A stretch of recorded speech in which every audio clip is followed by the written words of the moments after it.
Hi, welcome to 90% Knitting. This is episode 187, and I'm Lisa, your host, also known as Fiber Nymph on Ravelry and Instagram, and very, very rarely on Plurk. Hi, how are you? I hope you're warm. It's been kind of chilly here this week. Let's see, today is Thursday, January 21st. My calendar's over there, that's why I'm looking at it. Yeah, so winter is definitely here. We had some like single-digit mornings earlier this week with wind chills making it below 0 Fahrenheit. It's a little bit more moderate today, and we're getting snow. Well, is it snow? Yeah, it is snowing right now. We got maybe an inch and a half from last evening through night. And I don't think we're really supposed to get significantly more today, but this weekend, like from Friday night through Saturday, I think we're supposed to get like 3 to 6 inches maybe. I don't know. They keep changing it, but we're going to get snow. So it's definitely winter, but that's okay. I'm not complaining too much. It's that bitter cold that I really, really don't like. So I'm glad that that's over. Once again, I'm a slacker, and I forgot to look to see who introduced themselves on the 90% Knitting board since I recorded last time. So I know I did that last week. I said hi to people, so I will do it again next week. I will catch up on that. But if you are new here, hi, hello, thank you for watching. If you have introduced yourselves, hello, and thank you for doing that. And if you've been watching for a while, welcome back. Alrighty, let's talk about some knitting. I've got finished objects to show you this week, which is quite exciting. I finished my Anvar boot toppers, and here they are. So here's one, and here's the other. They are pretty much twins. This is the Anvar boot topper pattern by Rosemary Hill. I was knitting these for the SSK January knit along. Romy Hill was the designer that was being featured. I still have to figure out what I need to do to actually have these count for the knit along. That I'm not 100% sure of, so I need to go to the SSK board and make sure I do that correctly, because that would be really sad if I actually succeeded in finishing a knit along project and then didn't get credit for it. But anyway, this is to you earn like bonus points or bonus tickets for the drawings at SSK if you participate in the knit-alongs and finish them. So I've earned a point by knitting this pattern, and since I used my yarn, Fiber Nymph Dye Works, this was my bona fide base, which is my DK. It's in, I'm going to say this is probably my crimson red. I've got several different reds and they're all really close, but this, I think it was probably my crimson. It was unlabeled because I've had it in my stash for a long time. Anyway, you get, I think, an extra point or something if you use one of the vendors from SSK, which I'm going to be a vendor this year at SSK, so I get an extra point. I'm pretty sure that's legal to use yourself if you're a vendor. So anyway, these worked out fine. The modifications I made for the pattern. First of all, I did one fewer cable. One fewer cable. It was supposed to, I believe, have 5 cables. I only did 4. Yeah, 1, 2, 3, 4. Because I didn't really think I'd need them that long. Now, what I did not take into consideration was the fact that when I blocked them, they were going to become shorter because they stretched out this way. So I probably could have gone ahead and done the last repeat theoretically, and they wouldn't have been too long. They just looked really long, but then the girl in the picture kind of has really skinny legs too, I think. I don't know. Skinnier than mine. But I would not have had enough yarn to have done that last repeat. I don't know where my leftover ball is, but I just had like a little bit left over. So definitely wouldn't have had enough. And the other modification I did, I think I had told you this last time what I was going to do. You were supposed to like do your lace panel, and then you do your cable bit down the leg, and then on another needle you were supposed to knit another lace panel and then do sort of like a 3-needle bind off and attach it to this. I wasn't fiddling with that. I just did ribbing. Once I got done with that last cable that I was doing, I did 4 rows, and then in pattern And then I did, I think, 6 rows maybe of ribbing that I made up a ribbing pattern. I think it was purl 1, knit 2, purl 2, knit 2, and then did that the whole way around. And that fit in with the stitch pattern as it was. So I finished them on Sunday. Matter of fact, I knit this entire second one on Sunday because I had a huge block of time where I could just sit and knit. And I did. I sat and I knit, I think, for like 4 hours. And I finished it. My hands hurt so bad by the time I was done. I don't usually do that. I mean, I got up occasionally, but I should have taken more breaks. But I got the second one finished, so that was awesome. And I did block them, obviously. I rolled up a towel, like a beach towel, and then after these soaked, I kind of shimmied them over the beach towel to stretch them out, which opened up the cables really nicely. And then I pinned, with T-pins, I pinned up the tops of these scallop sections so you can see the lace also.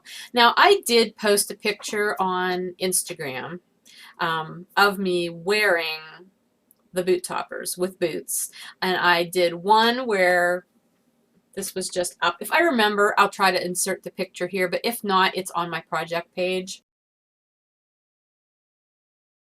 But I had one where the boot topper was just up like this so you could see it peeking above the boot. And then the other one, I had the boot topper turned inside out, and then the lace part was turned down over the top of the boot.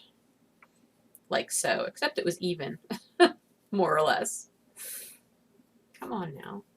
So it was like that, and obviously then you would not see this part here because it would be inside the boot. I wasn't really sure which I liked better. So I put it up on Instagram, asking people's opinions, which way they liked it better. And I think, I haven't checked lately because people were still chiming in on it. The overwhelming response was they liked it folded down over the boot. And that's fine too. I'll be really honest with you. Had I not been making these for the knit along, I don't know that I would have made them. I've always been intrigued by boot toppers, but now that I've made a pair, I don't know that I feel the need to make another pair like this. I mean, they're super pretty, and if your main reason for having them is as, you know, an accessory that's pretty, then they're great.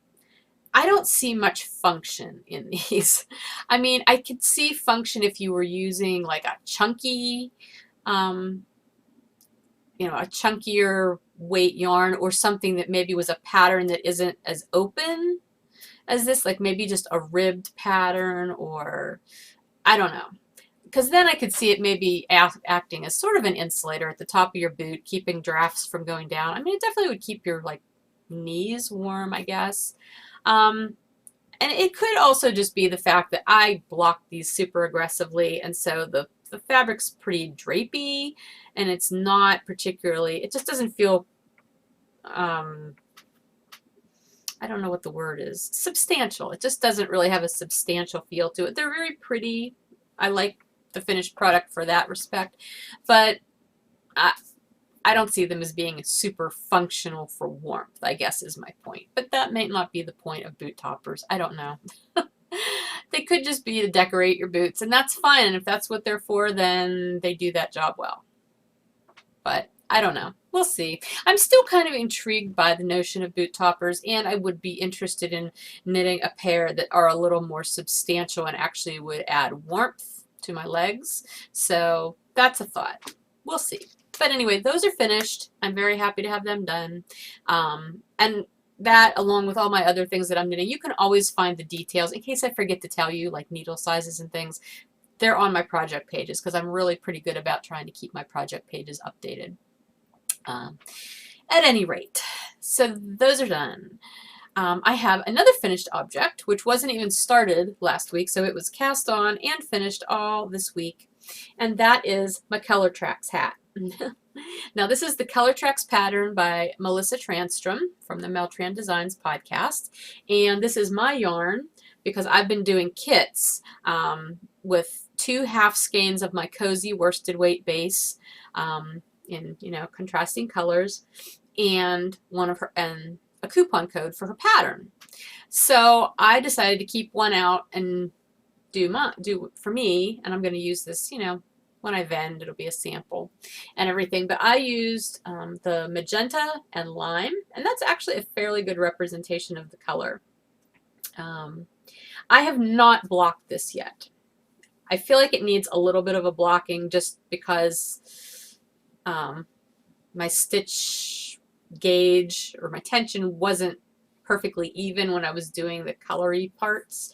You're only working with one color per row. It's not like true color work where you're switching back and forth between the two colors on the same round. You're only working with one color at a time, but the patterning turns out really neat. I love this patterning. It reminds me of smocking. That's the look of it. It's not smocking. That's a totally different technique, but I love how it turned out. It was a really easy pattern to do, very well written. There was some operator error on my part. In this, I think it was maybe my last section where I was doing the little V's and everything. I goofed up and I had to tear that section back to fix it, but it was fine. Yeah, I love it. It's great. I think it's a really cute hat, and I've seen them now in a bunch of different color combinations, and each one of them looks really, really fun. So anyway, Color Tracks by Melissa Transtrom. I would put it on, but my hair is not doing too bad today, and I don't really feel like messing with it. Plus, like I said, I think it needs to be blocked a little bit so that it sits on my head a little bit better. It is a little slouchy. It's big enough to be a little bit slouchy. And you can see where I carried the yarn up. Like there's, like you can kind of see right along there. There's sort of a messy little line in spots, which I'm hoping will block out.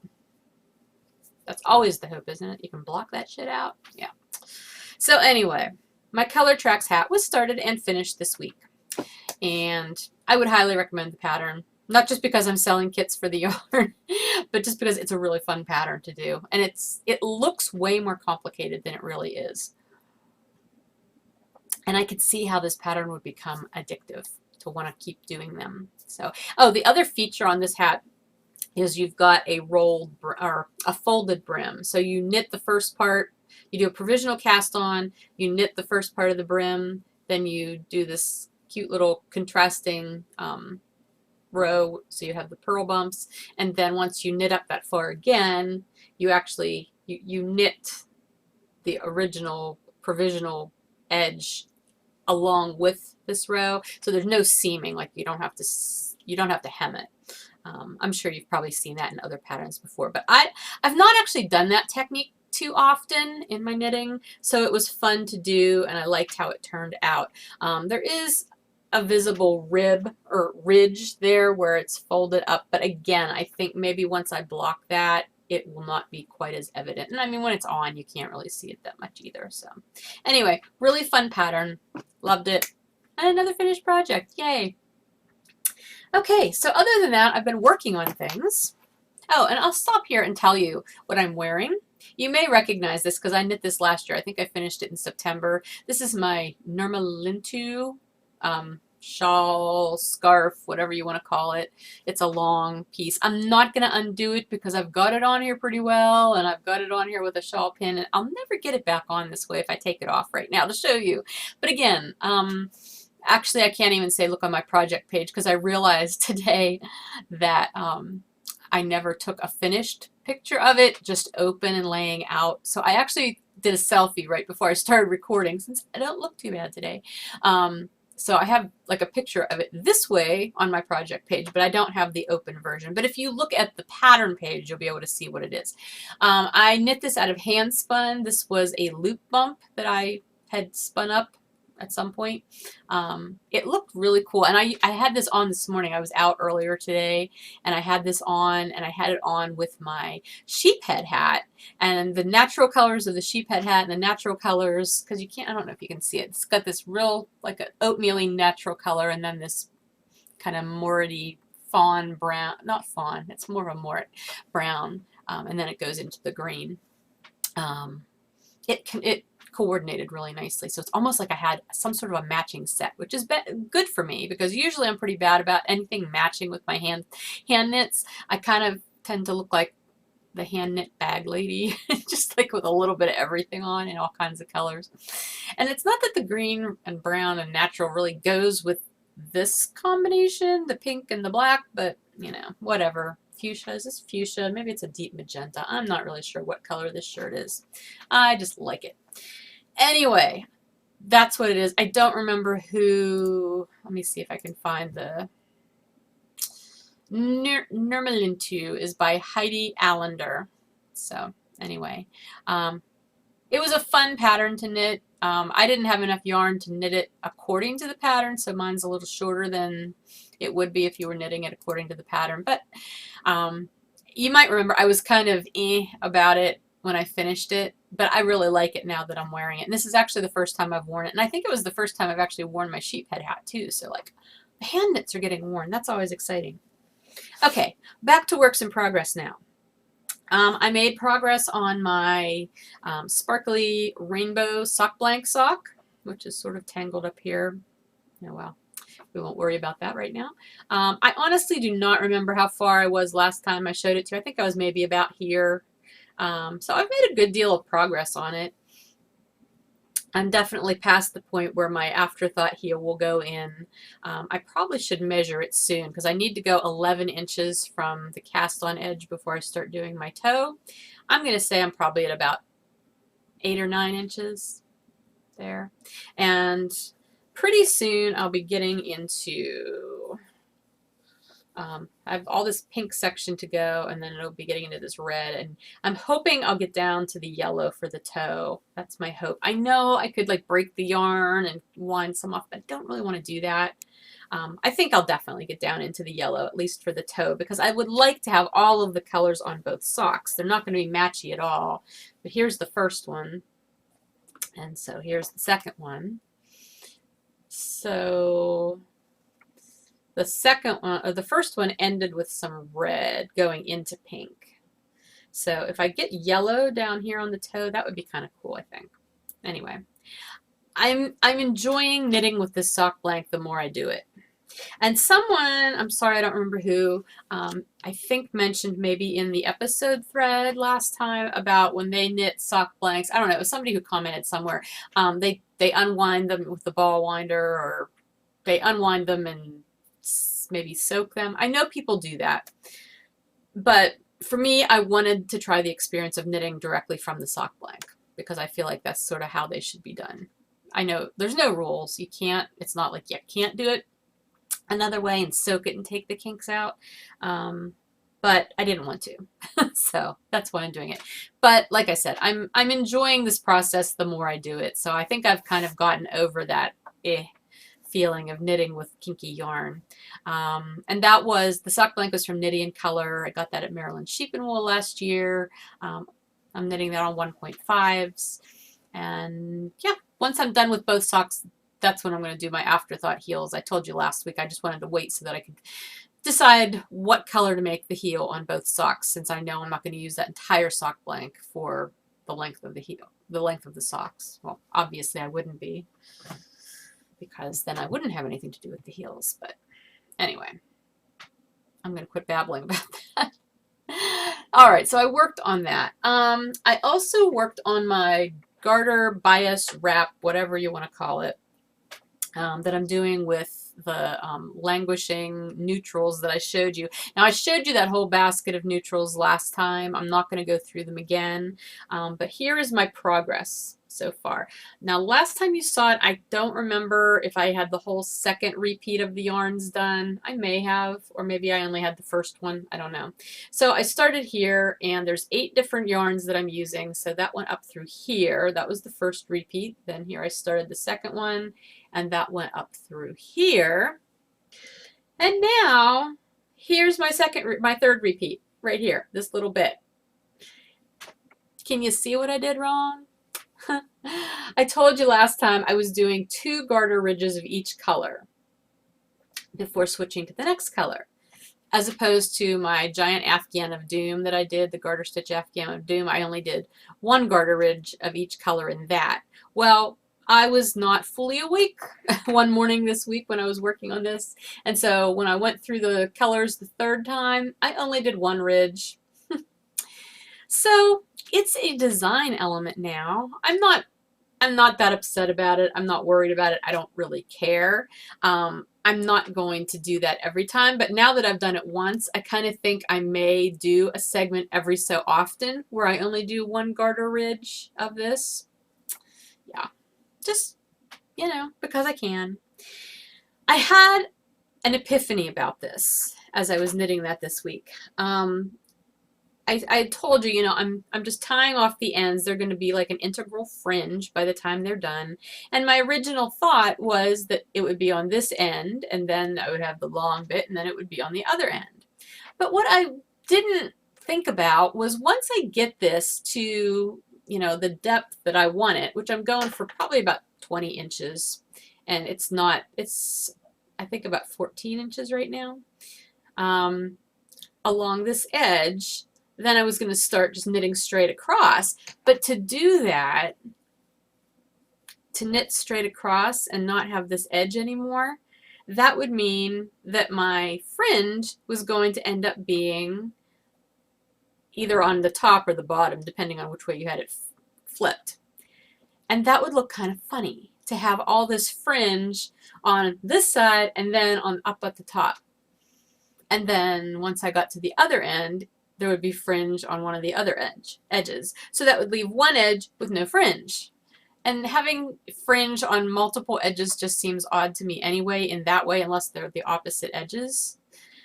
I don't know if I'm explaining this well, but hopefully you get what my conundrum was. So rather than panic that I was totally screwing this up, I decided, oh, you know what? Instead of measuring it along this fringe edge, I can flip it this way. And I can measure it along this edge, which is also growing every time I add rows. And so this way, my fringe will always end up on the bottom. So it'll just be a little different. It'll be a wrap, a long wrap that has the fringe along the bottom. And I'm okay with that. I think that might actually look kind of cool. Yeah, so that's what I realized this week. Because somebody on Instagram, when I posted this, they're like, whoa, holy ends you're going to have to weave in. And I'm like, I'm not going to have to weave in any ends. And then I realized had I ended up with fringe on the top, I probably would have had to weave in those ends because I wouldn't have wanted the fringe up there. But just having them on the bottom, I think will be kind of cool. Now, I may totally be misthinking this again, and I might be missing something. I don't think I am. I think this will work. But we'll see. Anyway, I haven't made a ton of progress on this. I'm kind of working on it on the days that I'm not spinning in the morning, and I have been spinning. I'll get to that in a little bit. Yeah, I mean, I've got enough going on that I'm just sort of rotating between projects. Keeps life interesting. But I am enjoying that. So, okay. I've cast on a couple more projects this week as well. So let me tell you about that. For the Handspun along, I cast on my Handspun project, although I did not get to cast it on Friday. I cast it on Saturday. And I will show you the yarn, or what's left of the yarn that I'm using. I think I showed you the yarn already. It's a loop bump, another loop bump. So this is like the second loop bump I'm using. That's exciting, because this was a loop bump too. This is what's left of my Red Letter Day loop bump. And this is what I've knit so far. Now, it's all scrunched up on the needle, so you're really not going to be able to see it super well. I know when I talked to you last time, I told you I was going to do a big cowl that could be doubled or tripled. I changed my mind. And instead of a cowl, I'm doing a shawl, basically. And I'm just doing my basic shawl recipe that I use when I make my own shawls without a pattern. I am writing down what I'm doing on the project page for this, so I'm not going to go through that right now, like how I started it and everything. It was super simple. Essentially, what I'm doing this time is I am increasing on both ends and along the center spine on both the front and the back. Sometimes I only do it on the front and then do the ends on the edges on the back, and that gives it a nice elongated look. Doing it both on the ends and the center on both the front and the back is giving it much more of a V. It's going to be a sharper V shape, and I can't open this up right now on these needles, but take my word for it. It's going to be a sharper V, a V-shaped shawl. So I have actually gotten through 1, 2, 3, 4. Oh my gosh. That's kind of funny. I didn't realize there were 2 reds in this section. Obviously, I'm not working on this in great lighting. Anyway, so I've got this reddish brown, and then you can actually see it on here pretty well. There's this red, and then this is another red. I didn't even notice that while I was knitting. That is so cool. And I can see it better in person here, I think. Yeah, you can really see it over on this side, actually.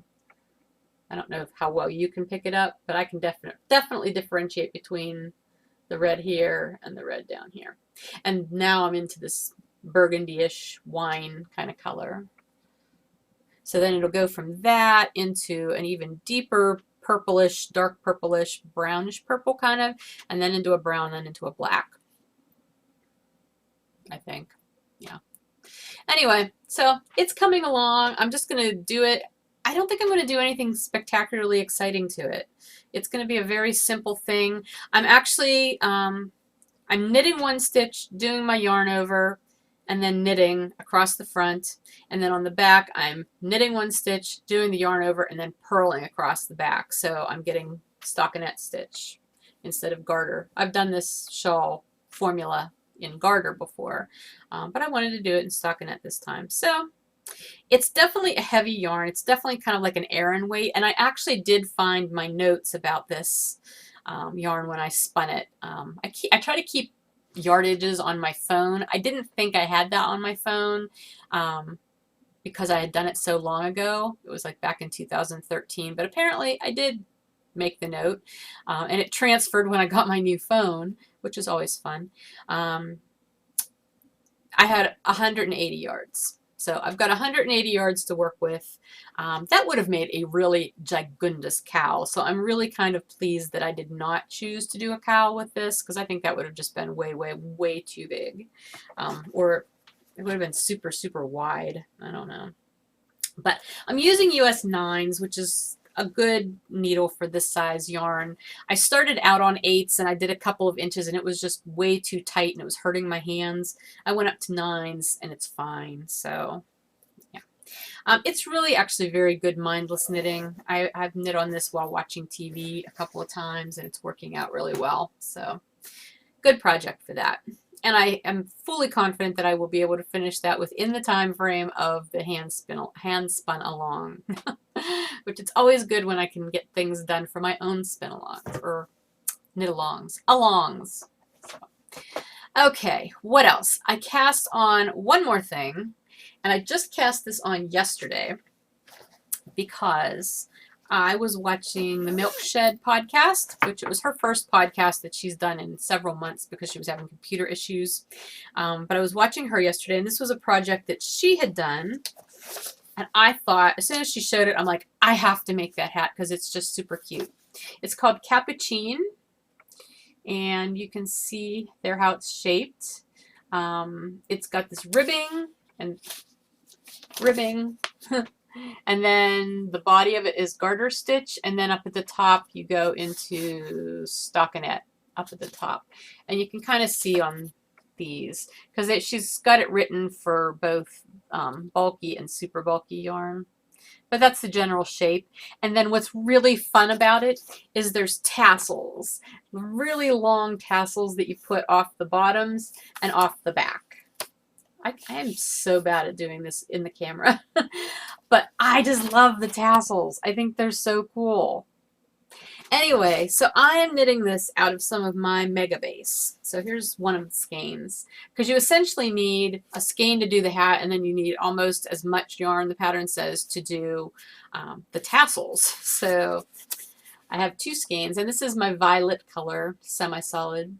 I like violet because it breaks into blue, so you've got both purple and blue in it, and it ends up looking like a tonal, but it's really not. So this is my Mega Base, which is my bulky base. And here, I haven't gotten all that far, because at first I was thinking, this is looking awfully long. I mean, it is long in the front. If you looked at the picture, you can see that. But I was thinking, this really looks long. And you know what? I just realized I totally did this wrong. I have to rip this out. I started straight into the garter stitch and didn't do ribbing. I mean, I guess I could do it that way, but the ribbon kind of makes it look cute. Shoot. Well, that's a bummer. It's actually not a bummer because I like knitting with this yarn. So I don't really have a problem with ripping it out. But here I thought, oh, well, this is going along so well. However, if I do the ribbing, then it won't actually be this long. Because if you put it on your head now, it's quite long and quite stretchy. And this is very attractive. So anyway. Okay, so when you see this next time, it won't look like this because I will have ripped it out and done it correctly. I love it when I make these discoveries on the podcast that I've totally screwed something up and have to redo it. And that lets me have great empathy for other podcasters who have that experience.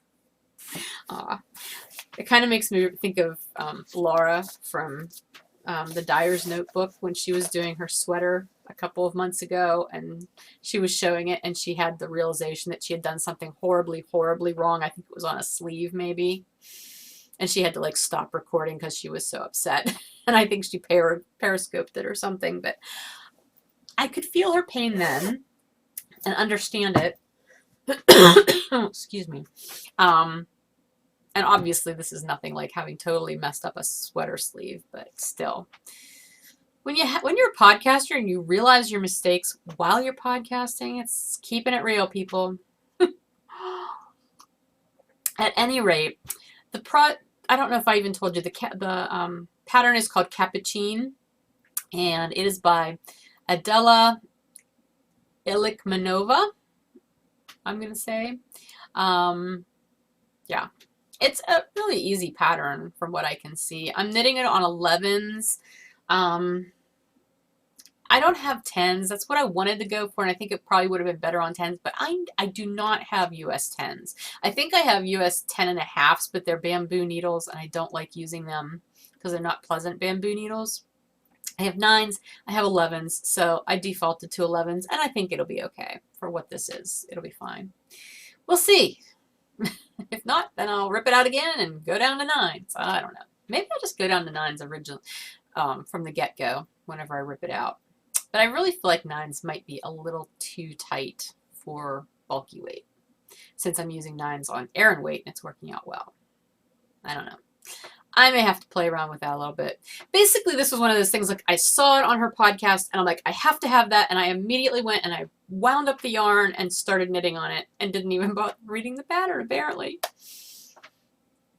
Good job, Lisa. Yeah. Okay.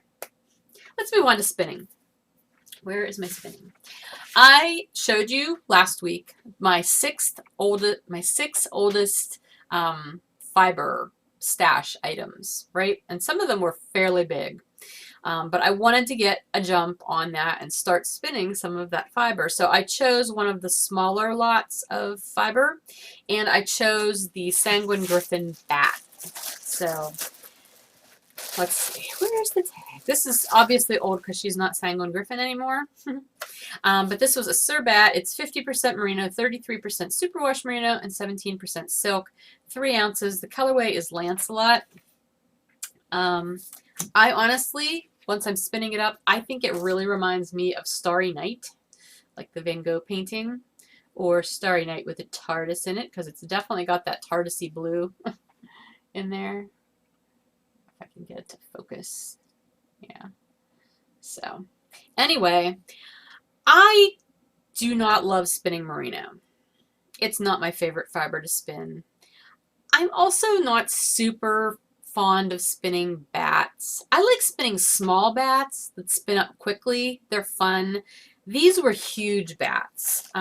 This is all that's left of the second one, but you can see how big it is. And this is probably half the width. It was like twice this wide, and there were 2 of them. So each one was about 1.5 ounces. They're just really big to work with. I don't know why. It just doesn't excite me as much as spinning with smaller bats. I don't know why. I think smaller bats just kind of feel like popcorn, you know, like, oh, I'll spin this one, whoop, it's done. Oh, I'll spin this one, whoop, it's done. This, it's like I'm spinning and I'm spinning and I'm spinning and I'm spinning. And basically when I have a big bat like this, I take it and I just strip it into strips like this, and I spin off of these. Now, the other thing about spinning bats and spinning merino is I'm never quite sure what it wants to do. You know, I have my default spin. Pretty much every spinner has their default of the way they default to spin, and mine is a short forward draw worsted technique. That is how I typically spin. I treadle like the wind and I go fast, and that's how I spin. This did not really want to be spun that way. I kind of fought my way through most of that first bat trying to spin that way, and it was working, but it wasn't optimal, basically. So it was funny because, you know, I showed you how I strip it. I was probably down to the last, maybe the last 2 strips, and suddenly it clicked. This fiber wanted to be spun woolen, and I needed to treadle much slower and let it have its way. And suddenly it was working great. I am not a natural woolen spinner. It takes effort for me to spin woolen. And I know I've talked about this before, and you've probably heard it on other podcasts. Worsted is where you're following the yarn down as you're spinning it and smoothing out the fibers and compressing it, sort of. Woolen is where you pinch and you draw, and then you let go and you just let the twist enter into the fiber without smoothing it down. It's a much airier type of spin. And that takes effort for me to do that because I have to treadle much slower, and I like to go fast. And so it's a slower spinning process for me. So I spun this first bobbin yesterday morning. It is not even at all. I mean, you can see there's some really fine areas and there's some thicker areas. And actually what's on the outside, probably from this part, that was the last bit. This was before I got to that realization of needing to spin woolen. None of it's very even. My second bobbin is still on the wheel. I didn't bother taking it off to bring it in, but I did that this morning, that first half of that second bat, and it's going along much better. Now, I can't say it's all that much more even. I think it is a little bit, but it's definitely spinning easier since I've figured out what it wants to be spun like. And I feel like I now have fiber sticking in my hair. So anyway, but I'm interested to see how it'll turn out once it's done. I love the colors. I think they're really pretty. So anyway, that's my spinning, but I wanted to start with something small since I just got done doing all that Shetland that was for a bigger spinning project in general, and I still have the last color of Shetland to do. I wanted to do something with color in it, and I did not want to start with one of those. I have 3 that are like, what, 1.5 pounds, I think I said, around there, a little bit more. I didn't want to make that kind of a commitment to my spinning just yet, so I started with this, and it's fine. So we'll see how it looks next. Hopefully by next time I podcast, I'll have it done and plied, and we'll see how it ended up. So that takes us into the hand spun along, which we're in the middle of. And that is where you are knitting with handspun. Either your own handspun or someone else's handspun, it doesn't matter. As long as your project is at least 50% made out of handspun, you're good. All of the guidelines and everything are in the main handspun along thread on the 90% knitting board. And now there is also a finished object thread, which that one's the no chatter thread. Please read the guidelines on how to post your finished objects because it's a little different than most of my alongs are. As far as prizes, I have decided there will be at least 2 prizes. But how I'm going to do this, since some people who are participating in the hand spun along are spinners and some are not, they're just using hand spun from someone else. I wanted to offer fiber prizes, but if you're not a spinner, that's not very helpful to you. So what I'm going to do is I'm going to have sort of a collection of prizes to choose from, and the winners can choose either fiber or yarn. And I will show those later on, closer to the end of the Handspun Along, which will be the end of February. So stay tuned for that. But that's how I'm going to do the prizes, because I don't want somebody to get a prize that they would really rather not have. It's silly to do that. So anyway, new things. My new things are actually kind of random. I don't know how exciting they'll be for you, but I'm kind of having fun with them. I got new business cards, which this, I guess, actually goes in shop news, but I'll show them to you now. You probably recognize the image, because this is the image that, I'm trying to get it to focus. There we go. That yarn image is the one that I use for the podcast. Like the title frame is this same picture. And I don't know if I even have any of my, I don't think I have any of my old cards sitting here to even show you the comparison. Sorry. I'm almost out of the old cards altogether. I think I have like 5 or 6 left. Anyway, I just, my old cards I made 5 years ago. And I designed them fairly quickly because I needed something. I hadn't really intended that to be my logo forever and ever and ever, but it has been for the past 5 years, except for the podcast title frame, which I changed to this from something else totally different when I first started the podcast. So I'm kind of in an effort of making everything cohesive. So I now have business cards and note cards, like little postcards, with this logo and information on it. I mean, the information's the same, obviously. Eventually, my ball bands are also going to look like this. I'm debating, actually, at this point. I've always used ball bands. And I know, again, this kind of goes into shop news, but I'll say it here because I would like opinions just in general, whether you buy my yarn or not. As a knitter, when you buy yarn, do you prefer yarn that has a ball band on it? Okay, and I know you know what a ball band is. I don't know why.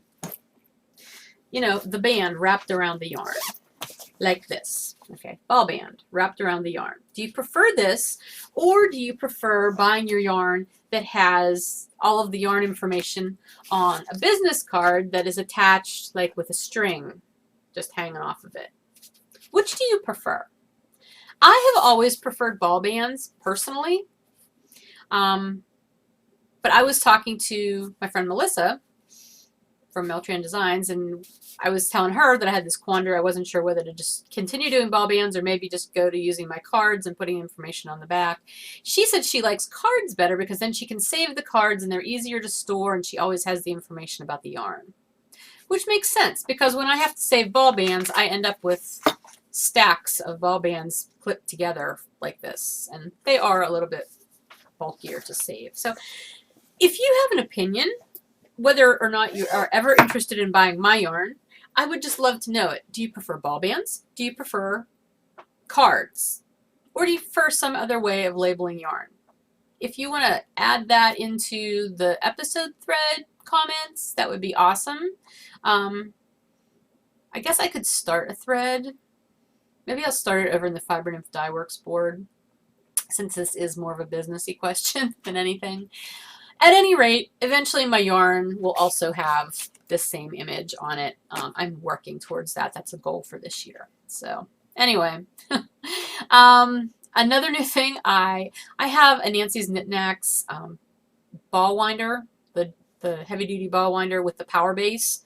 I've had the ball winder for years and years. I mean, I got that pretty soon after I started my business. I've only had the base, the power base, for the past like 2.5 years, but it gets used a ton, and it's been acting really wonky, I would say, the last 3 or 4 months. The motor is going, essentially, and I mean, the motors have limited lifespan, so I bought a new motor for my ball winder. That's exciting, right? I've not installed it yet, but I have it, so that's a new thing that will benefit me, and it'll benefit my business because I wind a bazillion balls every week to do the yarn.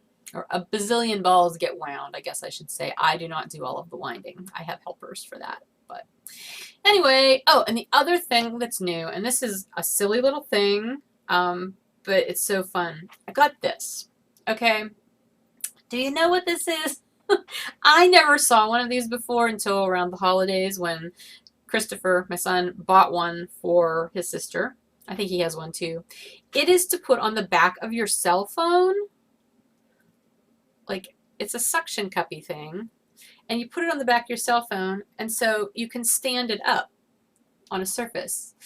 And you can have your cell phone sitting up and watch videos or whatever you're doing with it standing up. Isn't that cute? And since it's rubbery, it won't slide on most surfaces, I guess.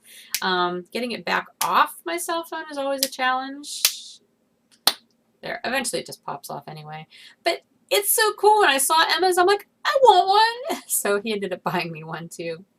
I don't know what kind of animal it's supposed to be, and with it this way, it really looks sort of creepy because it's just got the suction cup where its head should be, but it's very functional and I love it. So that's a new thing. Alrighty, let's go on to 10%. That's sort of 10%-y, isn't it? Because that's not at all yarn related. Unless I would use it to prop my phone up so I could watch podcasts, I guess. Then it would be sort of yarn related.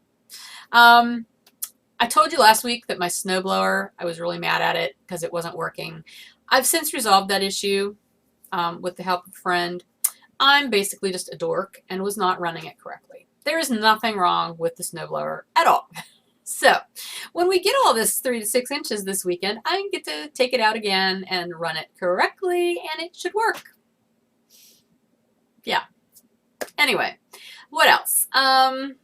We've lost 2 more artists. Alan Rickman and Glenn Fry passed away within the last week or so. The universe needs to stop taking all of our wonderful artists this year, because that's 3 in the first half of January. Please stop now. Just saying. I haven't really done a whole lot of reading this week. I just haven't had time. But I wanted to thank you all. When I was talking last week about goals, you know, my kind of goals for this year, my intentions, and I was saying about how I kind of wanted to get my life stuff, you know, important stuff organized so that it would be in a usable place and format for somebody if they needed to step in, like if something happened to me or whatever, you know, whether temporarily or terminally. That's horrible. But anyway, it's practical. And a bunch of you gave me ideas, so thank you very much for that. I will be following up on those. Someone had recommended using like a bullet journal kind of thing, and I have been trying so hard to not go down the bullet journal rabbit hole, because I know what I'm like with stuff like that, but it actually might be a really good idea for something like this, so I may use that. I may kind of lump together a bunch of different ideas, but it's gotten me thinking, so that's the first step in doing that. Anyway, okay, that's everything I've got for you in the main part of the podcast. I do have shop news, because there will be a shop update on Saturday, the 23rd at 10 a.m. Eastern. So I'm going to pause now so I can go get everything to show you. It's not a huge update, but there's some fun things coming up in it, including Pi Day, including a new variation on Pi Day. So if you're interested in that, stick around. But otherwise, if you're not, I will talk to you next week, and have a great weekend. But if you are sticking around, just wait and I'll be right back. Okay, I'm back. A little longer than I thought, because I recorded this and then it wasn't there. So I'm redoing the shop segment. So here we go. Okay, shop update will be on Saturday the 23rd at 10 a.m. Eastern. It's not a huge update, but I'm going to show you what I've got here. And I'm going to start with the non-striping. So this is all tonal and variegated. I told you last time that, you know, I haven't done much tonal and variegated for the shop lately, and I wanted to rectify that. So what I did was I did 4 different colorways, and I dyed them up on 2 different yarns. The one is my Serenity 2.0 base, which is the BFL bamboo base that I have, which is a lovely yarn. It's got a very subtle sheen due to the 20% bamboo. It's 80% BFL, 20% bamboo. It's lovely fingering weight, great for shawls. And the other base that I did all of these on is my Elegance lace weight, which is an 80/20 superwash merino silk base. So without further ado, the colors that I did on those are, the first one is Frozen Fairy. Now, I have not done Frozen Fairy as a variegated before. I love how it turned out. Oh my goodness. So this is the BFL bamboo, and you can just see it's got that really nice subtle sheen to it. I love this yarn. Anyway, I'm going to open this up because I just want you to see how the blends. You know, it's funny. I'm the dyer, and you know, I use a lot of the same techniques a lot of the time, and I always think I know what's going to happen, but sometimes the yarn just surprises me. And this was one of those cases. This just blended so beautifully. It's, you know, 5 different color variations from this deep rich purple on through a blue, bluish purple, into the blue, into a bluish gray, and finally into the silver gray. It's just, I just love how it turned out, especially on this base. I mean, I like it on both bases, but I just love how it looks on this bamboo base. So anyway, there will be 2 skeins each, 2 on the Serenity and then 2 on Elegance. And that is going to be the case for all 4 of these that I'm going to show you. So that's the first one. The other one I did is Chrysocolla, which this is a colorway I introduced at Highlands on the Fly last year, and then I had the leftovers in the shop. I've never had a chance to dye it specifically for the shop until now. So this is a really pretty kind of a greenish, bluish, brown variegated. It's very subtle, but I think it's a lovely blend.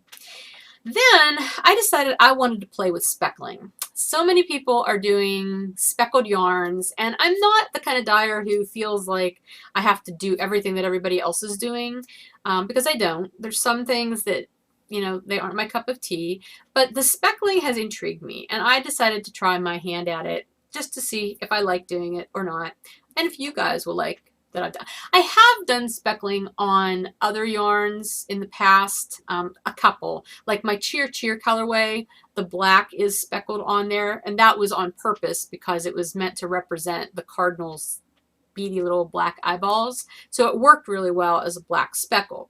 But to just do it in general, I've never done that.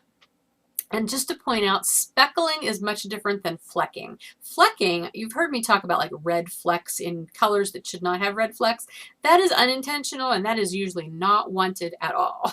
Speckling is done on purpose to give a yarn a certain look. So this is my Deep Fire colorway, which is a colorway full of these, you know, fiery, deep orangey reds and orange and gold, and it's showing up much, much brighter on the camera than it is in real life. The bamboo version, the Serenity version, is much more muted. Anyway, I did the oranges and golds and red on the yarn, and you know, normally, and then I speckled the black, because this colorway does have black in it too. I speckled the black, and I also speckled some of that deep burnt orange in it too. So I think it kind of turned out cool. You know, anywhere as you're knitting with this, when you get to those speckles, you're just going to get little pops of those colors. I just think it's neat. I don't know. We'll see what you guys think, I guess. Anyway, I did it on that, and then I created a new colorway which has not yet been named, but I loved these colors together. It's a couple different purples, a deep blue, and a gray, like a medium to dark gray in there. I don't know how well you can see that. I'm moving and not moving the yarn. That is so not helpful. At any rate, I then speckled it also with black, but also with this bright fuchsia. You can see one of the fuchsia pops there. So it's not a ton of fuchsia, but there is some fuchsia in there. So just to add, it really adds dimension is what the speckling does. And it's a fun process to play with. I'm certainly not going to start doing it on all of my yarns, but it was fun to play with on these. So anyway, you've got these 4 colorways that are tonal variegated colorways, and they will be in the shop on those 2 bases. Now let's move to self-striping. I told you last time I was going to do another batch of my 2 new Valentine's colors, and I did. I did Love Bug, and this time I did them on Bounce and Bedazzled. So this is Love Bug, which is a 4-striping colorway. And then I also did Love Bite, which is its fraternal twin, also on Bounce and Bedazzled. So when you look at them together, you can see 3 of the stripes are the same colors, and the one is different. The one, Love Bug, has the really soft pale pink, and Love Bite has the medium charcoal gray. So there'll be 2 skeins of each of those bases for each of those colors, so 4 of each color. I also went ahead and dyed up 2 skeins of Shot Through the Heart, which was an older Valentine's color of mine. I don't do a lot of Valentine's-y colorways, but I haven't done this one in a while. I'm not even sure I did it at all last year. I don't remember. But it's a couple different reds. There's like a deep brickish red there, and then a light crimson. It's very pale, and then black. So a couple skeins of that'll be in the shop. Then non-Valentine's-y colors, striping, I did up some skeins of not Soft Kitty, sorry, Lucky Cat. It was a cat. I knew it was a cat. So Lucky Cat, and there will be 2 on Bounce and 2 on Bedazzled. If you watch the Knit One Heart 2 podcast, Wendy is currently knitting her Lucky Cat sock yarn, so you could see it on there. But again, 2 of those on each base. And then I also did a couple skeins of Sad Panda on Bounce. So those will be in the shop. Okay, lastly, Pie Day. Okay, I haven't dyed Pie Day in a little while, so I wanted to get some out there. And I did the 2, okay, so I did the original Pie Day. Okay, that was my original.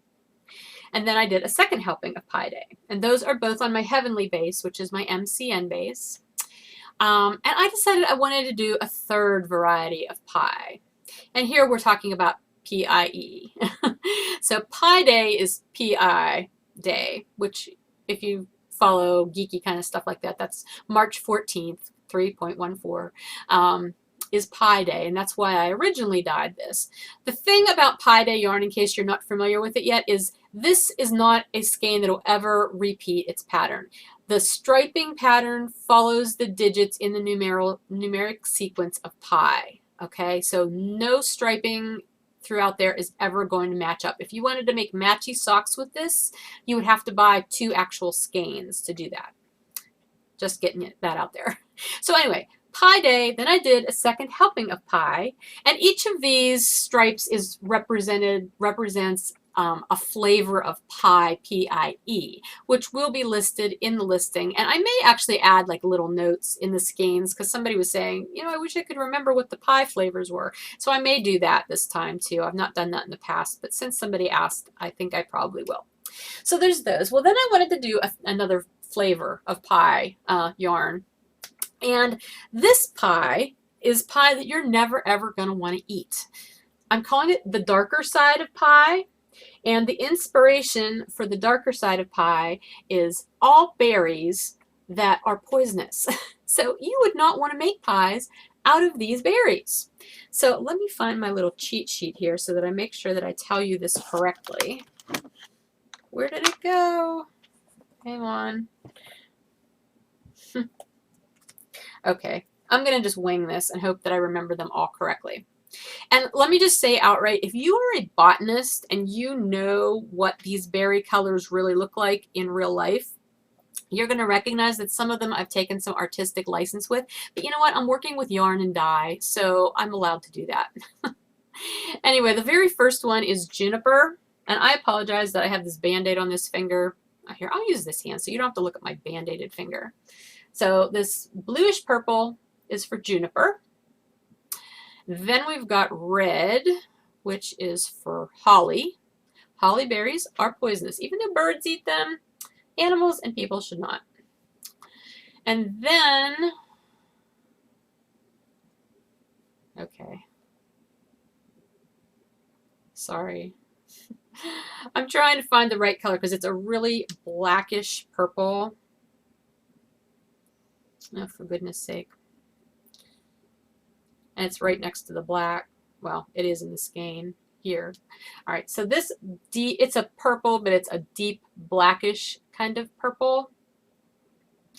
Those are pokeberries, for pokeberries, which always look so pretty on the bush when you see them, but shouldn't eat them. And then we've got this reddish orange. which is for Jerusalem cherry. And then lastly, there is actually black. And the black is for, I don't know why I'm going, you know what black looks like, but anyway, black, that is for nightshade, or belladonna, it's also called. So all berries that you shouldn't eat but will look very cool knit up. So I have those 2 skeins on Bounce and 2 on Heavenly.